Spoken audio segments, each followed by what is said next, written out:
कभी प्यार किया है शिवम ठाकुर ने? बिल्कुल किया है। और धोखा खाया है प्यार में? छोड़ने का कोई रीजन नहीं था। एक्सीडेंट हो गया, अब आपको पता है कि अब मैं क्रिकेटर नहीं बन सकता। उस टाइम एक मेंटल हेल्थ पे बड़ा इफेक्ट पड़ता है, तो वो आपने कैसे कंट्रोल किया? अब मेरी लाइफ एक फुल स्टॉप पे आ गई थी। माइंड थॉट में यही आया कि ठीक है, एटलीस्ट अगर मैं नहीं खेल सकता तो मेरे पास इतनी नॉलेज है कि मैं किसी और को जरूर खिला सकता हूँ। कई बार ऐसा हुआ कि जिंदगी में नेगेटिव कमेंट मिले? बिल्कुल, हर जगह मिलते हैं। जो मुर्दा इंसान होता है उसको कभी बदनामी नहीं मिलती, और अगर आपके बारे में ये सब चीजें नहीं हो रही तो आप इसका मतलब मुर्दा। इंडिया की पॉपुलेशन है, वो बड़ी इजीली बाकी स्पोर्ट्स में अपने बच्चों को डालते नहीं है। क्रिकेट डेली दिख जाता है, किसी ना किसी फॉर्म में डेली दिख जाता है, लेकिन अदर स्पोर्ट्स नहीं दिखते इतने। लोग तो जब बदलेंगे जब लोगों को दिखेगा।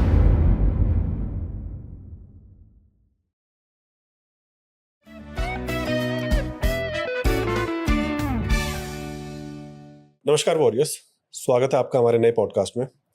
हर इंसान का ना हमारे देश में लड़कों का खासकर एक बचपन का सपना रहता है कि यार मैं क्रिकेटर बनूंगा। सबसे पहला जो वो करियर चूज करते हैं ना छोटी सी उम्र में, वो है क्रिकेटर बनने का। और एक सपना सब देखते हैं कि वर्ल्ड कप का फाइनल मैच है, एक बॉल पे 6 रन चाहिए और मैंने छक्का मार के मैच जिता दिया। कुछ लोग ना प्रोफेशनली आगे बढ़ते हैं उन चीज़ों को लेकर और एक सपना पाल के चलते हैं, लेकिन कई बार जो एक हमारी डेस्टिनी होती है ना, वो हमें मोड़ के कहीं और ले जाती है। जो लोग मुझे जानते हैं, मेरे दोस्त हैं या जो मेरे करीबी हैं, वो सब जानते हैं कि एक टाइम था, मैं वो इंडियन क्रिकेट टीम की लाइन जो है ना, उसको छूने से पहले ही वापस हो गया एक एक्सीडेंट की वजह से। और ऐसी ही एक शख्सियत आज हमारे गेस्ट हैं, नाम है शिवम ठाकुर। इनका थोड़ा सा आपको इंट्रोडक्शन देना चाहूँगा। शिवम ठाकुर अंडर 19 के लिए एनसीए में थे और एक सपना पाले हुए थे कि एक इंडियन क्रिकेट टीम के लिए मैं खेलूंगा, लेकिन वही डेस्टिनी, एक इंजरी हुई, एक लिगामेंट इंजरी हुई और उसके बाद वो एक सपना रह गया। लेकिन कुछ लोग ना ऐसे टाइम पे डिप्रेशन एंजाइटीज का ना एक शिकार होते हैं, लेकिन एक सच्चा स्पोर्ट्समैन जो होता है ना, वो लड़ता है। और शिवम ठाकुर भी लड़े और उन्होंने अपना करियर जो है ना स्पोर्ट्स की तरफ ही मोड़ा, लेकिन एक दूसरे एक कह सकते हैं ना कि मुड़कर एक दूसरी तरफ चले गए, और वो दूसरी तरफ है पिस्टल शूटिंग। और ऐसा नहीं कि सिर्फ अपनाया कि हाँ भाई एक मुझे कुछ करना है स्पोर्ट्स का, तो चले गए, एक शिद्दत के साथ उस स्पोर्ट्स में गए और इंडिया के लिए अब तक 19 गोल्ड, 7 सिल्वर और 2 ब्रॉन्ज जीत चुके हैं। तो आइए सीधा उन्हीं से बात करते हैं। शिवम जी, स्वागत है आपका हमारे नए पॉडकास्ट में। Thank you so much. Shivam ji, जैसा मैं कह रहा था कि हर बच्चे का एक सपना होता है कि क्रिकेटर बनना है, और शायद हमारे देश में ना वो स्पोर्ट्स का जो एक फोकस है ना, वो है भी क्रिकेट की तरफ ही। इसमें हम एसोसिएशंस को भी दोष दे सकते हैं या फिर जनता को भी दोष दे सकते हैं कि भाई वो देखते ही सिर्फ क्रिकेट है। तो आपका भी एक सपना था, जब वो सपना एक तरह से, और गलतियां हमारी होती हैं, मतलब मेरा एक्सीडेंट हुआ तो मैं ये नहीं कहूँगा कि हाँ डेस्टिनी सब कुछ है। मतलब मुझे भी उस टाइम नहीं ज़रूरत थी छत पर आंख मचोली खेलने की, ठीक है। आपकी भी कुछ एक कमियां रही होंगी, क्योंकि लिगामेंट इंजरी आपको पता है कि कुछ डाइट्स वगैरह और कई चीज़ें उसमें इन्वॉल्व होती हैं।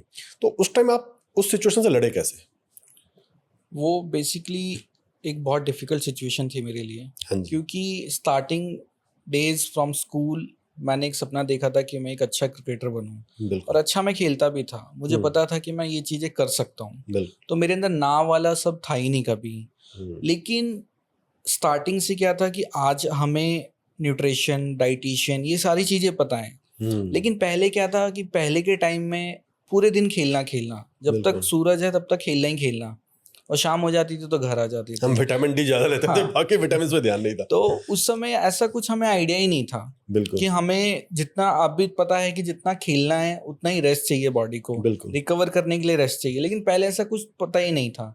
तो इन सब गलतियों के कारण ही फिर वो, क्योंकि मेरे पास प्रॉपर गाइडेंस नहीं थी, प्रॉपर मेरे पास कोई फिजियो नहीं था या कोई मेरे को डाइटिशियन कोई मेरे पास नहीं था जो मेरे को प्रॉपर गाइड कर पाए कि मेरे को क्या लेना चाहिए, क्या करना चाहिए। तो इन सब कारणों की वजह से वो एक्सीडेंट मेरे साथ हुआ। बिल्कुल, लेकिन वो जो एक्सीडेंट हो गया, अब आपको पता है कि अब मैं क्रिकेटर नहीं बन सकता, क्योंकि एक तरह से पता चल जाता है कि करियर यार इस साइड तो आगे नहीं जाएगा।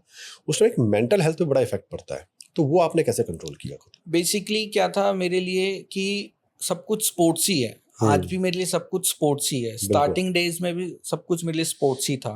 तो मेंटल हेल्थ तो एक बहुत, मतलब लगा था कि शायद अब मैं कुछ नहीं कर सकता, क्योंकि मैं पढ़ाई लिखाई में भी इतना अच्छा नहीं था।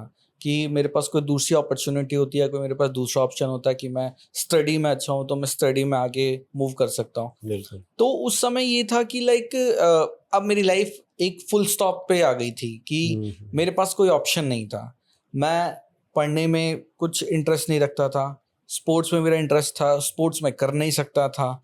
तो उस समय ये था कि फिर एक कहते हैं ना कि प्रेशर बहुत था माइंड पे कि मतलब स्पोर्ट्स में ही कुछ करना है। बिल्कुल। तो उस समय फिर मतलब मेरे माइंड थॉट में यही आया कि ठीक है, एटलीस्ट अगर मैं नहीं खेल सकता तो मेरे पास इतनी नॉलेज है कि मैं किसी और को ज़रूर खिला सकता हूँ। देन बिल्कुल। मैंने ये सजेशन लेकर और फिर मैंने अपनी एक ऑर्गेनाइजेशन स्टार्ट करी, the name is school games and activity development foundation. Okay. तो मैंने उसको स्टार्ट करा। तो उस समय मेरा माइंडसेट ये था कि ठीक है, मैं नहीं खेल सकता लेकिन मैं प्लेयर्स को ज़रूर खिला सकता हूँ। बिल्कुल। तो मैंने उसको थोड़ा मूव ऑन करके उन सब चीज़ों में मैं आया। फिर मैंने स्टार्ट करा ऑर्गेनाइजेशन। फिर मैं उस पे थोड़ा ध्यान देने लगा कि मतलब ठीक है, मेरा माइंड यहाँ से हटकर उस पे मतलब स्पोर्ट्स में ही रहेगा, लेकिन ठीक है मैं नहीं खेल पा रहा, लेकिन एटलीस्ट मैं दूसरों को खिला सकता हूँ जब तक। बिल्कुल। और फिर ये शूटिंग की तरफ मुड़ना कैसे हुआ? शूटिंग की तरफ मुड़ना ऐसा हुआ कि लाइक मैं कोई कोच की उम्र में था नहीं। मैं उस समय 15 या 16 साल का था।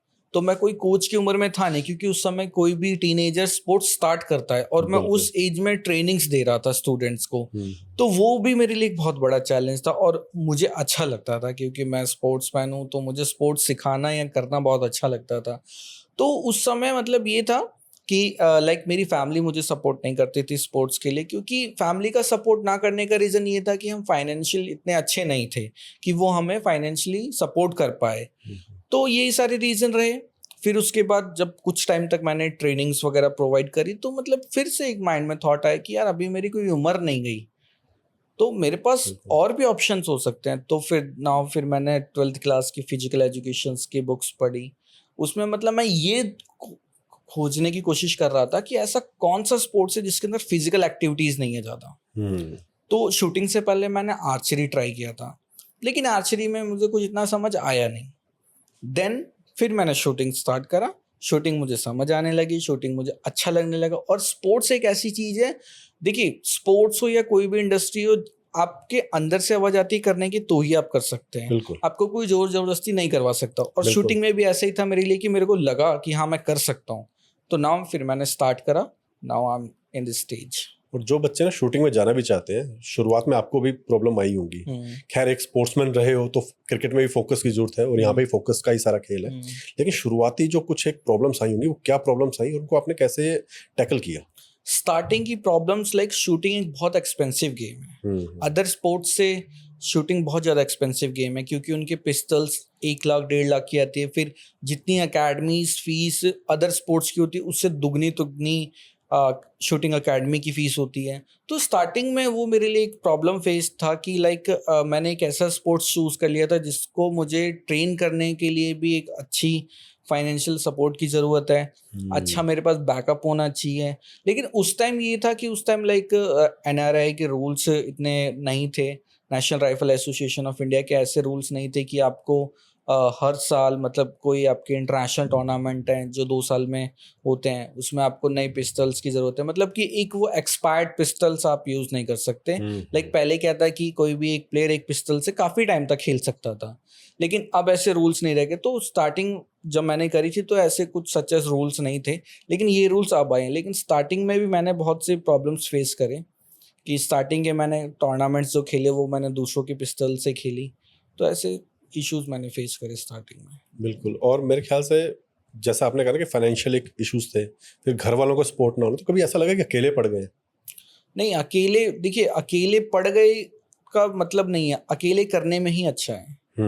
क्योंकि माँ बाप हैं, वो माँ बाप जिन्होंने कभी स्पोर्ट्स देखा नहीं और उनको इतना नहीं पता।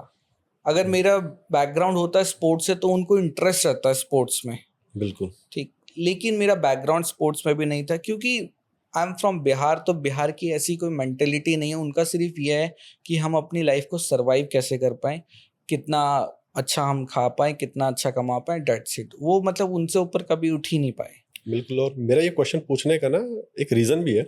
हमें जितने लोग कनेक्ट करते हैं वो चाहे रिलेशनशिप इश्यूज हैं, एक गर्लफ्रेंड छोड़ के उसका कहते हैं यार हम अकेले पड़ गए हैं सर, मतलब पूरी फैमिली आपके साथ है, आप उनसे बात करो और एक ऐसी जगह आपका जहाँ करियर बिल्कुल शिफ्ट कर रहे हो आप, सपोर्ट नहीं है, उसके बाद भी आप अगर खुद को अकेले ना मान के और या फिर अकेले हो तो उस अकेले को अपनी स्ट्रेंथ बनाकर अकेलेपन को आगे बढ़ रहे हो।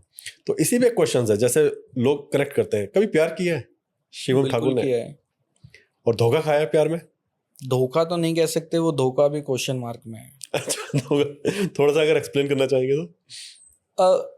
ऐसे ही हमें टूर्नामेंट में एक हम मिले थे, हाँ जी। देन हमारा रिलेशन स्टार्ट रहा, बट छोड़ने का कोई रीजन नहीं था।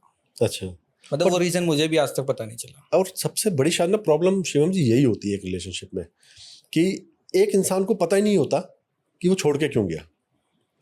तो ऐसे टाइम पे अपने, क्योंकि ये चीज मेंटल हेल्थ को इफेक्ट करती है, तो उस चीज को आपने कैसे टैकल किया?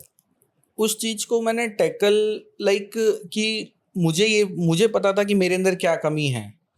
मुझे मतलब मैंने कभी उनसे नहीं सुना कि तू ऐसा है या तू वैसा है, लेकिन हाँ अंदर से मतलब पता चल रहा था कि मतलब क्या मेरे अंदर कमी है, मैं कहाँ स्टैंड आउट नहीं कर पा रहा। तो मैंने उसके ऊपर वर्क स्टार्ट करा, क्योंकि मैंने लाइफ में उन जाने के बाद मैंने मतलब बहुत सी चीज़ें करी, तो वो तो मैं बहुत कुछ नहीं बता सकता, लेकिन मैंने बहुत सी चीज़ें करी। शायद वो चीज़ें गलत थी, मुझे वो सब चीज़ें नहीं करनी चाहिए थी, क्योंकि आज मुझे उन सब चीज़ों को देख के रिग्रेट होता है कि क्या मैं वही हूँ जो मैं वो हरकतें कर रहा था। तो रिग्रेट होना भी ज़रूरी है, क्योंकि रिग्रेट इसलिए हुआ है क्योंकि वो चीज़ें मैंने करी। क्योंकि मैंने कब फर्स्ट रिलेशन था मेरा, तो मेरे को इतना कुछ पता नहीं था, एंड रिलेशन का मतलब ये समझने आया कि स्टार्ट कैसे होता है, क्योंकि मैं कभी उन सब चीज़ों में रहा नहीं, तो मैंने रिलेशन कभी स्टार्ट नहीं होता। हाँ, मतलब ऐसा नहीं है कि हम स्टार्ट करते हैं, रिलेशन स्टार्ट हो जाते हैं। मतलब प्यार ऐसी चीज नहीं है जो बंदा ये सोच के करे कि यार मेरा इससे प्यार करना है। अगर ऐसा हो तो फिर छोड़ना बड़ा आसान होता है मेरे ख्याल से। और जो ये लोग सोच के करते हैं ना कि मैं इससे इस वजह से प्यार करूं या इस रिलेशन में जाऊं, वही शायद छोड़ के भी चले जाते हैं और उनको वो उतना फर्क पड़ता नहीं। देखिए प्यार की तो वजह होती है, बिल्कुल। बिन वजह का तो कोई किसी से प्यार करेगा ही नहीं। लोभ हो लाभ हो, तो प्यार तो किसी वजह से ही कोई इंसान से जहां कर रहा वजह है। आ गई वहां तो लोभ हो ही गया। देखिए ये अब मैं इन सब चीज़ों से बहुत ऊपर उठ चुका हूँ। मैंने ये पूरी दुनिया देख ली, ये लव इंडस्ट्री देख ली, मैंने इसको एक इंडस्ट्री देखा, बिल्कुल, औहदा कुछ दे लोगों के दिया लिए तो कि इंडस्ट्री है। बिल्कुल। हाँ, मैं इनसे बहुत ऊपर उठ चुका हूँ, क्योंकि देखिए ये कुछ नहीं है।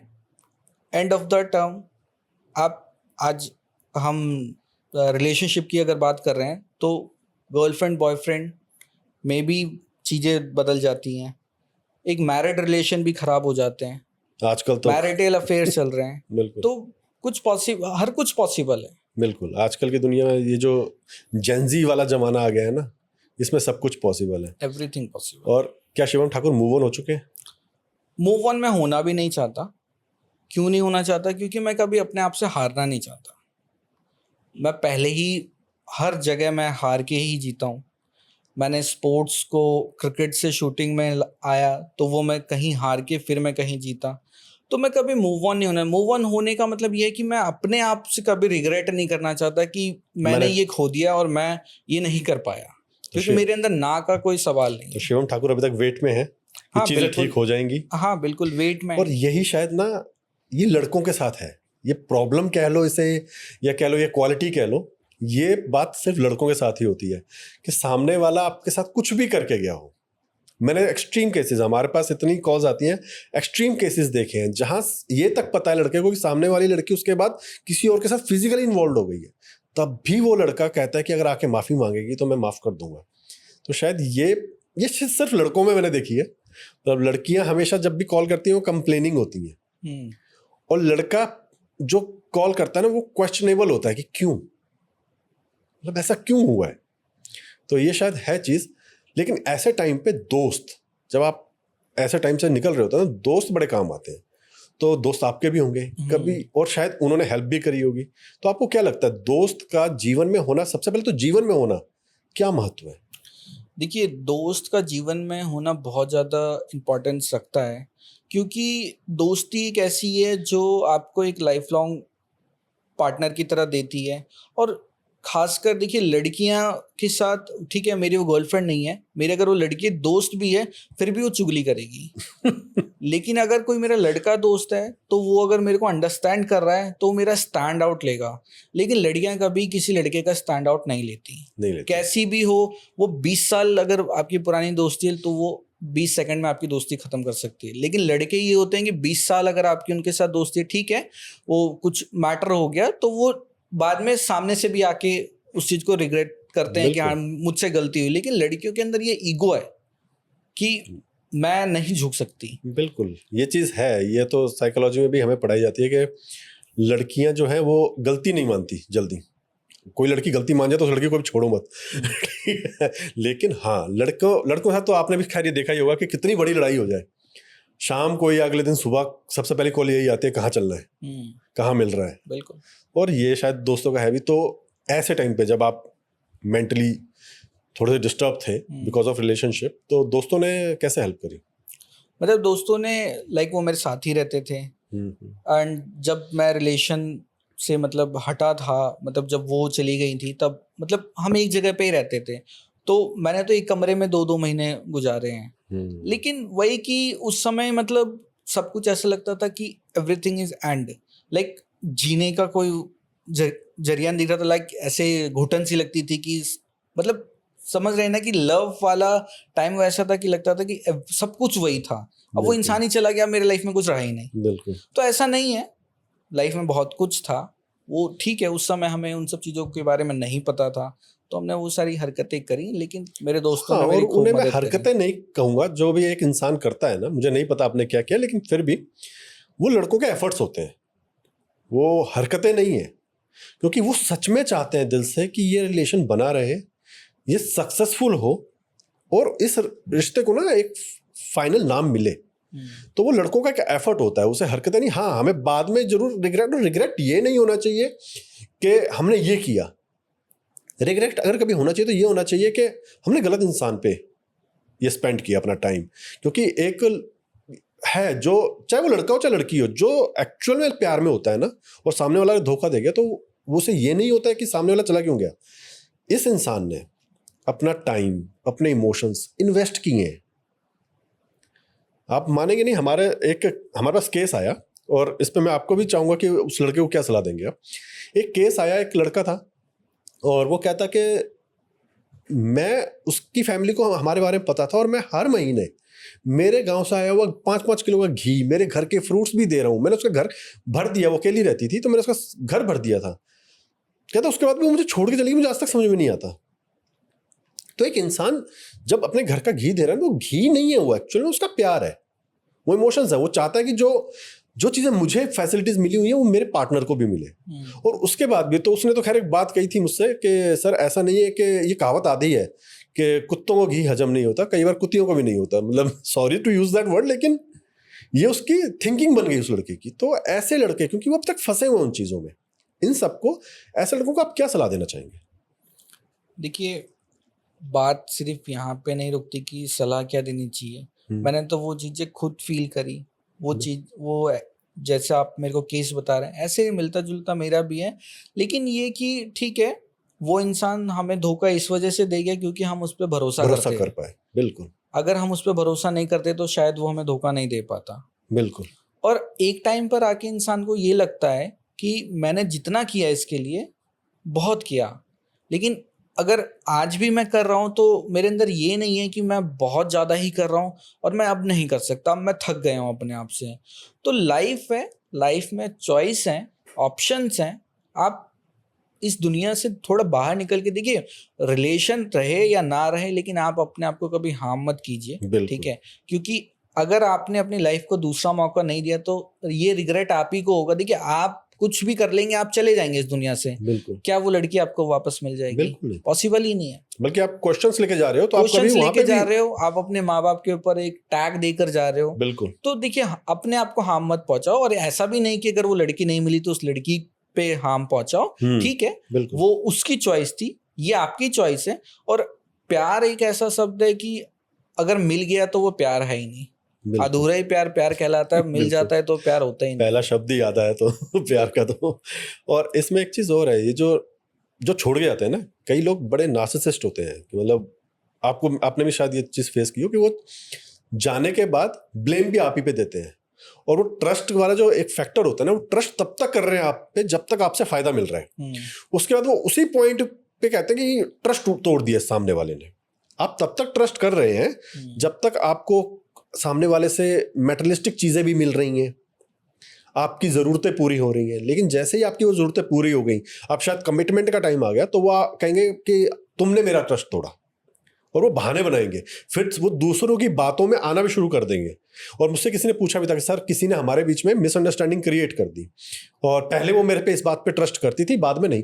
मैंने कहा भाई, तो मैं उसकी मिसअंडरस्टैंडिंग कैसे दूर करूं? मैंने क्यों करनी है? रहने दो ना मिसअंडरस्टैंडिंग में, जब तक फायदा तब तक ट्रस्ट किया ना। ट्रस्ट तो अभी भी कर सकते थे, कितनी भी बड़ी बात हो। अगर आपने इंक्वायरी नहीं करी और आप बिना ट्रस्ट किए छोड़ के जा रहे हो, तो यानी कि आप छोड़ना चाहते थे। जहां ट्रस्ट होता है वहां पे तो छोड़ने की बात होती ही नहीं। तो ये चीजें हैं। अब इसमें ऐसा आता है कि चलिए वापस हम अपने स्पोर्ट्स वाले टॉपिक पे आते हैं। आपने परफॉर्मेंस पहला गोल्ड जब आपने जीता, तब क्या फीलिंग थी? फीलिंग्स लाइक मैंने होप नहीं रखना था। मुझे उन सब मेडलों से मुझे होप नहीं रखना था। होप क्यों नहीं रखना था? क्योंकि आई थिंक ऐसा हर प्लेयर को लगता है कि ये मेरी लास्ट डेस्टिनी है।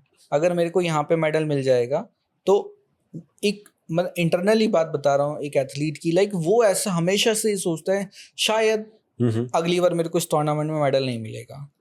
तो मैंने कभी वो एक टर्म लास्ट सोचा ही नहीं कि ये मेरा एक लास्ट मेडल हो सकता है या ये आने वाला मेरा लास्ट मेडल हो सकता है। तो इस वजह से मैं मतलब, और कभी भी मैं टूर्नामेंट्स वगैरह मैचेस वगैरह में मैं मेडल के लिए तो कभी नहीं खेलता, क्योंकि मुझे अपनी परफॉर्मेंस देनी है, और अगर मेरी परफॉर्मेंस अच्छी है तो मेडल्स ऑटोमेटिकली आएंगे। और कई बार ऐसा हुआ कि जिंदगी में नेगेटिव कमेंट मिले? बिल्कुल, हर जगह मिलते हैं। तो उसको कैसे हैंडल लेकिन करते हैं? नेगेटिव, एक जो मुर्दा इंसान होता है, ठीक है, उसको कभी बदनामी नहीं मिलती, उसको से पॉजिटिव मिलते हैं। हाँ। उनको कभी गालियां नहीं मिलती। बिल्कुल ठीक, उनके बारे में लोग गलत बातें नहीं करते। और अगर आपके बारे में ये सब चीजें नहीं हो रही तो आप इसका मतलब मुर्दा हो। बिल्कुल। तो मैं जिंदा हूँ और ठीक हूँ और मेरे बारे में बातें हो रही हैं। बिल्कुल। और अभी जिंदगी का नेक्स्ट टारगेट क्या है? नेक्स्ट टारगेट अभी वर्ल्ड चैंपियनशिप है, वहाँ पे मेडल्स, इंडिया के लिए मेडल्स देने हैं। देन उसके बाद जो मैंने अपने स्टार्टअप्स करे हैं उनके ऊपर वर्क करना है, और समय रहा तो समय के अकॉर्डिंग शादी भी कर लेंगे। बिल्कुल। अच्छा, एक ना क्वेश्चन है जो मेरे मन में हमेशा रहता है। हमारे जो एथलीट्स हैं ना, अपार्ट फ्रॉम क्रिकेट की बात कर रहा हूँ, ये लोग सच में बहुत अच्छा परफॉर्म करते हैं, चाहे वो वर्ल्ड चैंपियनशिप्स हो या फिर एशियन गेम्स हो, लेकिन ओलंपिक्स में ना कहीं वो चूक जाते हैं मेडल से। तो क्या ओलंपिक का प्रेशर इतना ज़्यादा है कि भाई वो प्रेशर नहीं हैंडल कर पा रहे, या क्या कमी लगती है आपको? देखिए, ओलंपिक्स एक बहुत बड़ा टूर्नामेंट है, और हर, जैसे एक क्रिकेटर का सपना रहता है वर्ल्ड कप जीतना, और नॉन क्रिकेटर्स के सबके सपने रहते हैं कि हमें ओलंपिक्स में मेडल्स चाहिए। बिल्कुल। लेकिन हमारे होप बहुत बड़े रहते हैं, हमारे ड्रीम्स बहुत बड़े रहते हैं, लेकिन हम उन पे काम उस अकॉर्डिंग नहीं कर पाते, क्योंकि हमें उस तरीके की सपोर्ट नहीं मिलती। इंडिया में बहुत ऐसे एथलीट्स हैं जो ओलंपियन हैं, जो रिप्रेजेंट कर सकते हैं ओलंपिक्स को, लेकिन कहीं ना कहीं वो lack of financial, lack of support, lack of system, इन सब की वजह से वो कहीं ना कहीं फंस जाते हैं। और शायद अगर ये सब चीज़ें सही होने लगे और सही होए, तो मैं कहता हूँ इंडिया में स्पोर्ट्स से बड़ा टैलेंट कुछ नहीं है, और जितना चाइना मेडल्स दे रहा है उससे ज़्यादा इंडिया मेडल्स दे सकती है। बिल्कुल। और कहीं ना कहीं आपको लगता है कि पिछली गवर्नमेंट्स और इस गवर्नमेंट में कुछ फर्क आया है? देखिए, हर साल हर नए गवर्नमेंट में फर्क आएंगे, क्योंकि कोई बैकआउट नहीं होता, लोग डेवलप करते ही करते हैं। और इसमें गवर्नमेंट का तो आई थिंक मैं रोल नहीं मानता, क्योंकि देखिए आप स्टेडियम बना रहे हैं, अभी जैसे गवर्नमेंट प्लान कर रही है 2036 में ओलंपिक्स को करने का, होस्ट करने का, अहमदाबाद में ओलंपिक्स को करने का कर रही है, फिर वो दिल्ली में करती हैं। लेकिन ठीक है, आपकी मेंटेलिटी बहुत अच्छी है, आप अच्छा काम करना चाहते हैं और कीजिए भी, इसमें कोई दोहराई नहीं है, आप कीजिए भी। लेकिन आप थोड़ा सा पुरानी बातों पे आकर देखें तो आपने कॉमनवेल्थ गेम ऑर्गेनाइज करा 2010 में, शीला दीक्षित की गवर्नमेंट में आपने बिल्कुल। ऑर्गेनाइज करा, आपने कितना बड़ा फ्रॉड किया, आपके ऊपर कितने बड़े टैग्स लगे। बिल्कुल। तो आप किसी कंट्री को इनवाइट कर रहे हैं, उससे पहले एटलीस्ट खुद का उन इंफ्रास्ट्रक्चर और कंट्री, खुद का हाँ उस थिंकिंग। कंट्री को अब ओलंपिक्स को एक छोटा टूर्नामेंट तो है नहीं, बिल्कुल उसमें कितने सारी कंट्रीज आएगी, तो उस तरीके से आप प्रिपेयर रहें, बिल्कुल। उस तरीके से आप प्रिपरेशन करें। क्योंकि देखिए पहले आप अपने एथलीट्स को भी देखिए, और ओलंपिक्स एक ऐसा स्पोर्ट्स है जो जैसे अगर इंडिया होस्ट करती है तो इंडिया के जो मेन गेम्स रहेंगे जिसमें लगता है इंडिया के मेडल्स आ सकते हैं, वो गेम्स हम ऐड कर सकते हैं। ओलंपिक्स के रूल्स हैं, जैसे अभी पेरिस ओलंपिक्स में स्केटर बोर्ड गेम ऐड करा गया क्योंकि पेरिस में स्केटर बोर्ड्स बहुत ज़्यादा हैं, बिल्कुल। तो ये रूल्स हैं। तो कुछ हम स्पोर्ट्स को टारगेट करके उन पे मेहनत करें और हम होप्सो ओलंपिक्स में अच्छे मेडल्स ला के देंगे। बिल्कुल। और कहीं ना कहीं एसोसिएशंस को भी अब थोड़ा ज़्यादा ध्यान देने की ज़रूरत है।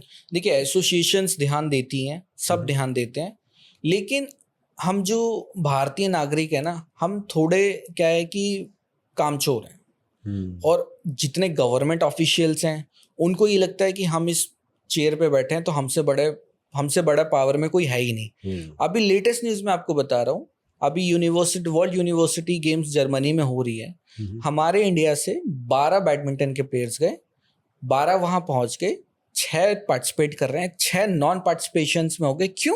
क्योंकि जो ऑफिशियल्स हैं उन्होंने प्रॉपर तरीके से फॉर्म को फिल नहीं किया। और दूसरी चीज कि एक एथलीट है, बैंगलोर से एक एथलीट है, वो भी यूनिवर्सिटी वर्ल्ड गेम्स में पार्टिसिपेट करना चाह रही थी, उन्होंने 2.5 लाख रुपए भी पे करे, लेकिन वो नहीं जा पाई। क्यों नहीं जा पाई? क्योंकि उनके ऑफिशियल्स ने फॉर्म प्रॉपर तरीके से नहीं भरा। ये भी लेटेस्ट केसेस हैं इंडिया के। तो देखिए, आप फॉर्म प्रॉपर तरीके से भर के देखिए, आपके पास तो नेक्स्ट फॉर्म भरने का भी मौका मिलेगा, लेकिन उस एथलीट की उम्र निकल जाएगी, वो फिर दोबारा वो वर्ल्ड चैंपियनशिप रिप्रेजेंट नहीं कर पाएगा अपने एज में, जो फिजिकल सिचुएशन आज है हाँ उनकी। तो शायद सभी को ये ध्यान देना चाहिए कि हम प्रॉपर तरीके से प्रॉपर चीजें करें। बिल्कुल।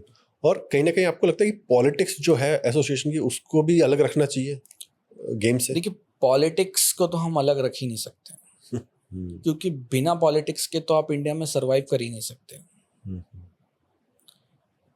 हर फेडरेशन में पॉलिटिशियंस आपको मिलेंगे ही मिलेंगे। अब इतना तो मेरे को नॉलेज नहीं है इंटरनली फेडरेशंस का, लेकिन हर फेडरेशंस में पॉलिटिशियंस मिलते ही मिलते हैं। वो कभी कभी फेवरेबल बात भी करते हैं, कभी कभी नॉन फेवरेबल बात भी करते हैं। अब फॉर एग्जांपल रेसलिंग फेडरेशन, अब वो एलिगेशन सही है, वो एलिगेशन गलत है, उसका आज तक पता नहीं चला, क्योंकि जिन्होंने एलिगेशन लगाए उनमें से आधे माफी मांग गए, आधे कांग्रेस में चले गए। तो कहीं ना कहीं देखिए, सारा खेल है पैसों का। बिल्कुल। पैसा एक ऐसी चीज है, देखिए एक एथलीट जो होता है, एथलीट्स भी 2-3 तरीके के होते हैं। एक होता है जिसको इंडिया रिप्रेजेंट करना है, मुझे अपने देश के लिए कुछ करना है, such as like major Dhyan Chand.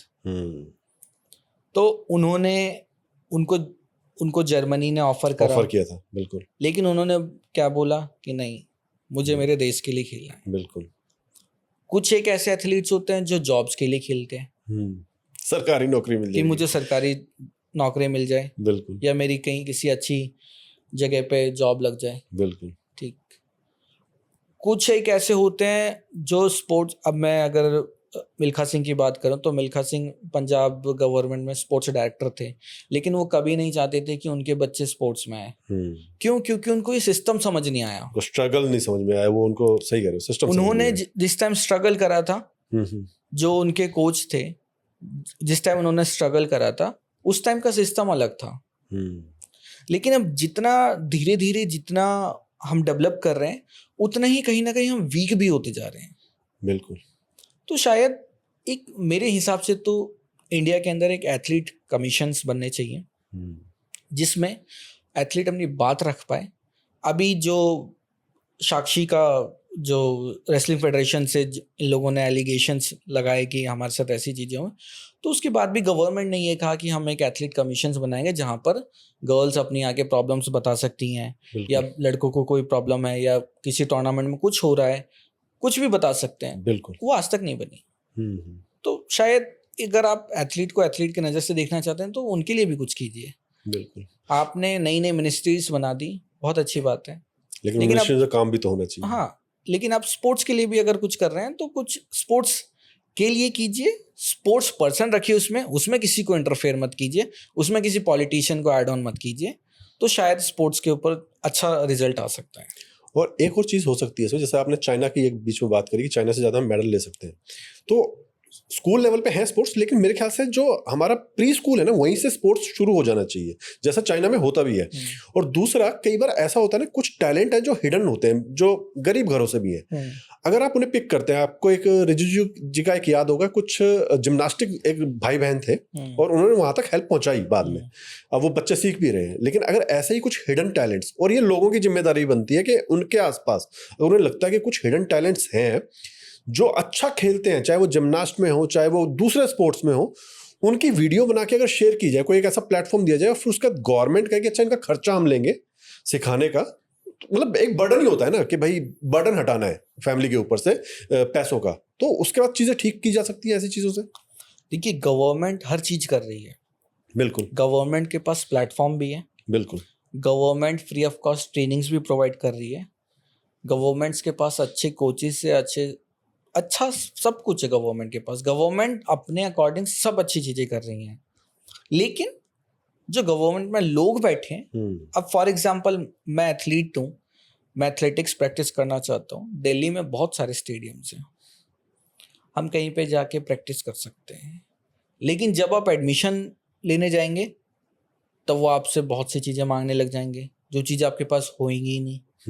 तो वो ऐसी चीज़ों का डिमांड करेंगे कि जो आपके पास होगी नहीं, तो फिर आपको कुछ उनको देना पड़ेगा। बिल्कुल तो ये सिस्टम चलता है। बिल्कुल। तो गवर्नमेंट सारी चीज़ें कर रही हैं, लेकिन गवर्नमेंट को कभी ऑन ग्राउंड रिपोर्ट्स नहीं मिलती कि ऑन ग्राउंड चीज़ें क्या चल रही हैं। बिल्कुल बिल्कुल। और यही चीज़ें कि गवर्नमेंट को इस तरफ ध्यान भी देना चाहिए कि ये जो चीज़ें हैं ना, जैसे मतलब कि हाँ, हम कहते हैं कि ये सरकार में भ्रष्टाचार नहीं हो रहा, जो पिछली सरकारों में दिखा, मान लिया, लेकिन जो नीचे वाले लेवल पे है, क्योंकि वहाँ का ही हर चीज़ को खराब करता है, चाहे वो स्पोर्ट्स ही हो, चाहे वो दूसरी चीज़ें भी हो। अगर एक सरकारी काम किसी ने करवाना है, अगर नीचे का सिस्टम खराब है, तो वो गवर्नमेंट को गालियां देगा ही देगा। और यहाँ पे शायद हाँ, गवर्नमेंट को काम करने की जरूरत है कि अपने सिस्टम पे और हर बंदे पे कंट्रोल रखे कि वो किस तरह काम किया जा रहा है और फैसिलिटीज किस तरह पहुंचाई जा रही है। और हाँ, जैसे जो मैं बात भी कह रहा था कि अगर आपके आसपास कोई टैलेंट है, तो उसको रील तक ही मत रखिए, उसको लेके आइए सामने और उनको सपोर्ट करेंगे ना, तो और यही चीजें निकल के आती हैं। हमने पीछे देखा था कि रानी कितने मेडल्स जीती बिफोर ओलंपिक्स। अब वो अनफॉर्चुनेटली कुछ एक्सीडेंट ऐसा हो गया, लेकिन वो भी काफी नीचे वाले तबके से आई हुई है, काफी गरीब फैमिली से आई हुई है, और एक ही साथ गोल्ड मेडल जीतना, वो भी 9 दिन के अंदर अंदर, बहुत बड़ी बात थी उस टाइम। तो इन चीज़ों को सही में गवर्नमेंट को ध्यान देना चाहिए। और अभी शिवम ठाकुर जी मेडिटेशंस वगैरह करते हैं, तो वो मेंटल हेल्थ को कहाँ तक हेल्प करता है? देखिए, मेडिटेशन एक फोकस चीज हो गई, जो हम किसी चीज को फोकस कर सकते हैं। स्पोर्ट्स में भी हेल्प करती है, नॉर्मल लाइफ में भी हेल्प करती है कि मैं किसी चीज को फोकस कर सकता हूँ। बिल्कुल। और अगर एक आखिरी दिन हो जीने का, तो वो आखिरी दिन क्या क्या करना चाहेंगे? आखिरी दिन मैं अपने माँ बाप के साथ बिताना चाहता हूँ। जी। और अभी माँ बाप खुश हैं कि हाँ, खुश हैं। अब सक्सेस मिल गई है स्पोर्ट्स में?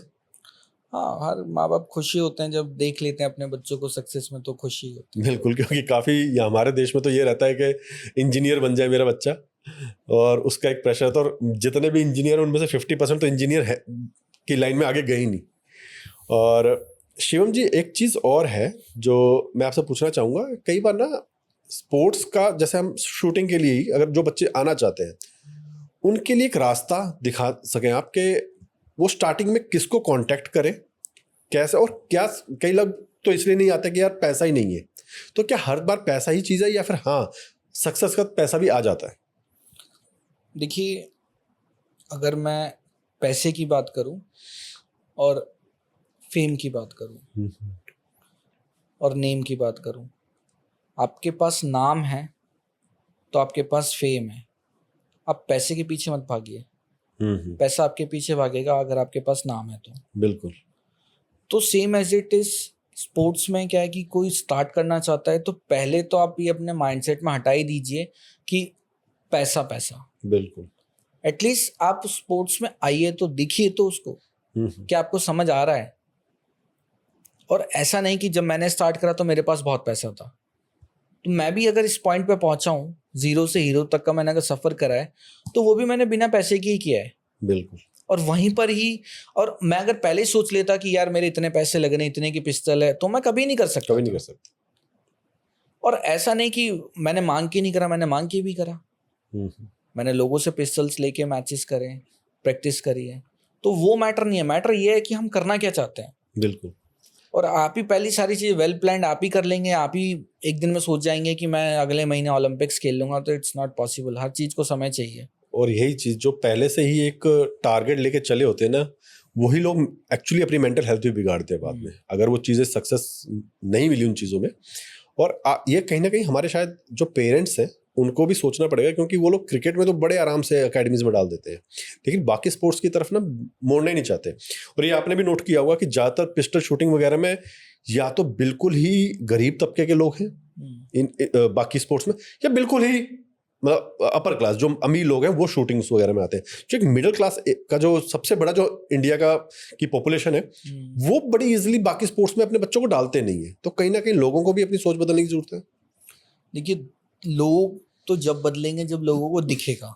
बिल्कुल। क्रिकेट डेली दिख जाता है, किसी ना किसी फॉर्म में डेली दिख जाता है, लेकिन अदर स्पोर्ट्स नहीं दिखते इतने। बिल्कुल। अदर स्पोर्ट्स आप नॉन क्रिकेटर्स इवेंट्स कब देखते होंगे? ओलंपिक्स के टाइम में। बिल्कुल। या एशियन गेम्स के। तो वो टूर्नामेंट तो कोई देखता ही नहीं है। वहां तो क्या देखे जाते हैं? सिर्फ मेडल्स। न्यूज आ जाती है कि इन्होंने मेडल जीता बस।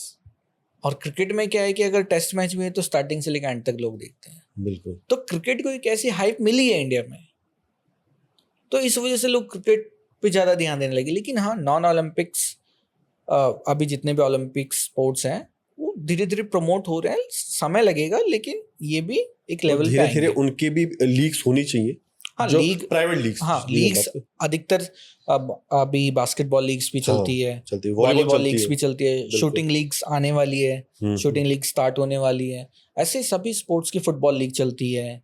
तो हर स्पोर्ट्स की लीग बिल्कुल, क्योंकि अगर सिस्टमेटिकली किया जाए तो चेंज किया जा सकता है। हाँ, हमने बड़ी जल्दी देखा था कबड्डी ने जिस तरह बूम मारा था, कबड्डी की जैसे लीग शुरू हुई वो सेकंड मोस्ट वॉचिंग स्पोर्ट्स बन गया था इंडिया का। तो देखिए, और लीग वगैरह भी आप देखेंगे तो ये स्टार्टिंग में प्राइवेट टूर्नामेंट्स होते हैं। और इसमें फेडरेशन कैसे गेम खेली थी, जब ये देखती है कि इनके पास अच्छी हाइप आ रही है तो इनको रिकॉग्नाइज कर दिया। आईपीएल क्या था? आईपीएल पहले एक प्राइवेट टूर्नामेंट था, बीसीसीआई का कोई मतलब नहीं था आईपीएल से, लेकिन उन्होंने देखा कि आईपीएल में एक अच्छी हाइप मिल रही है तो बीसीसीआई ने उसको रिकॉग्नाइज कर दिया। बिल्कुल। प्रो कबड्डी भी ऐसे ही था। प्रो कबड्डी एक प्राइवेट टूर्नामेंट था। Amateur kabaddi federation of India को जब लगा कि इसमें हाइप मिल रही है, अच्छे बच्चे आ रहे हैं और यहाँ से हम निकाल सकते हैं, उन्होंने उनको रिकॉग्नाइज कर दिया। तो ठीक है, चीज़ें भी ठीक है, प्राइवेट ही सही, लेकिन डेवलपमेंट के ऊपर वक्त चलता है। बिल्कुल। और जाते जाते शिवम जी, नए बच्चों के लिए या उन लोगों के लिए जो डिप्रेशन से गुजर रहे हैं, उनके लिए एक बात, और पता नहीं मुझे कहना चाहिए नहीं कहना चाहिए, जिनका आप इंतजार कर रहे हैं उनके लिए एक संदेश। देखिए, डिप्रेशन कोई सॉल्यूशन नहीं है। डिप्रेस करके आप अपने आप को हार्म कर रहे हैं। बिल्कुल। उसकी कोई सॉल्यूशन नहीं है। डिप्रेस करके कुछ नहीं होने वाला। एक टाइम पे आकर आप नॉर्मल हो जाएंगे, फिर आपको ये रिग्रेट होगा कि यार मैंने बहुत टाइम अपना बर्बाद कर दिया। बिल्कुल। तो डिप्रेशन को छोड़ के आप जिस चीज़ से डिप्रेस हैं, पहली चीज़ तो देखिए, अगर मैं किसी चीज़ से डिप्रेस हूँ और मैं उससे भागने लगूंगा तो उसका कोई सॉल्यूशन नहीं है। बिल्कुल। तो मैं सॉल्यूशन के ऊपर वर्क करूंगा तो डिप्रेशन मेरा ऑटोमेटिकली कम हो जाएगा। बिल्कुल। तो सॉल्यूशन देखिए, डिप्रेशन से कोई बेनिफिट नहीं है, कुछ नहीं होने वाला। आप अपने आप को हार्म कर रहे हैं, और एक टाइम ऐसा आएगा कि आप अपने आप को इतना हार्म कर लेंगे कि आपकी वजह से आपकी फैमिली भी हार्म होने लग जाएगी। बिल्कुल। तो डिप्रेशन का कोई सॉल्यूशन नहीं है। बिल्कुल। और जिनका इंतजार कर रहे हैं उनके लिए एक मैसेज, ऑलवेज वेटिंग। बिल्कुल। थैंक यू शिवम जी, आपने हमसे बातें करी, कुछ अपने एक्सपीरियंस शेयर किए, कुछ मोटिवेट किया लोगों को, और आई होप आगे आने वाली टूर्नामेंट्स में, ओलंपिक्स में हमें आपसे गोल्ड मेडल देखने को मिलेगा। बिल्कुल। और जाते जाते लोगों से भी कहना चाहूँगा, कुछ स्टोरीज ना बड़ी इंस्पायरिंग होती हैं, और अभी जो हमने कवर किया वो तो मेरे ख्याल से 10% भी नहीं होगा जो शिवम जी की स्टोरी का है। नेट पे जाइए, पूरी स्टोरी पढ़िए, और ये समझिए कि एक इंसान जब करियर चेंज कर देता है अपना, ठीक है, और इस एज में मतलब जो 15-16 साल की एज में एक इंसान का करियर चेंज हो जाता है। हाँ, कई लोग कह सकते हैं कि एज थी इसलिए हो गया, कि ऐसा नहीं होता है, जहां से जागो वहीं सवेरा वाली बात है। और दूसरा, जो रिलेशनशिप्स में अटके बैठे हैं ना, उनके लिए भी शिवम ठाकुर की बातें सुनने लायक है कि या तो वेट करो, माइंड को बनाओ अपना कि हाँ वेट कर सकते हो, नहीं कर सकते हो ना तो मूव ऑन करो। आज सुबह ही मैं एक कमेंट पढ़ रहा था हमारे एक पुराने वीडियो पे, किसी ने, हमारी एक गेस्ट थी, उन्होंने ये कहा था कि इट्स योर चॉइस कि आपको डिप्रेशन में फंसे रहना है या बाहर निकलना है। तो उस पर किसी ने कमेंट कह दिया कि ये कोई चॉइस नहीं होती, ये वो, और उल्टा सीधा लिखा। लेकिन ये एक चॉइस ही है, क्योंकि सॉल्यूशन आपको भी पता है क्या है, और सॉल्यूशन उनको भी पता है जिनको आप कनेक्ट करोगे। तो या तो कनेक्ट करो, हेल्प लो डिप्रेशन से निकलने के लिए, या फिर जो सॉल्यूशन तुम्हें खुद में दिल में पता है उन पे अमल करो। एक वही बात है, स्विमिंग पूल में बैठते हो, नाक बंद करके एक बार अंदर जाते हो, चॉइस तुम्हारी है, बाहर आना है निकल के या वहीं बैठे बैठे मर जाना है। तो चॉइस तो आप ही की है। जो उस चॉइस को लेते हैं पॉजिटिवली कि हाँ मुझे निकलना है, मेरे लिए वो वॉरियर्स हैं। इसीलिए मैं कभी भी अपने जो मुझे कनेक्ट करते हैं, मेरे क्लाइंट्स या पेशेंट नहीं कहता हूँ, वो वॉरियर्स हैं। उन्होंने डिसाइड किया कि हमें लड़ना है और हमें बाहर निकलना है सिचुएशन से। इन्हीं शब्दों के साथ थैंक यू।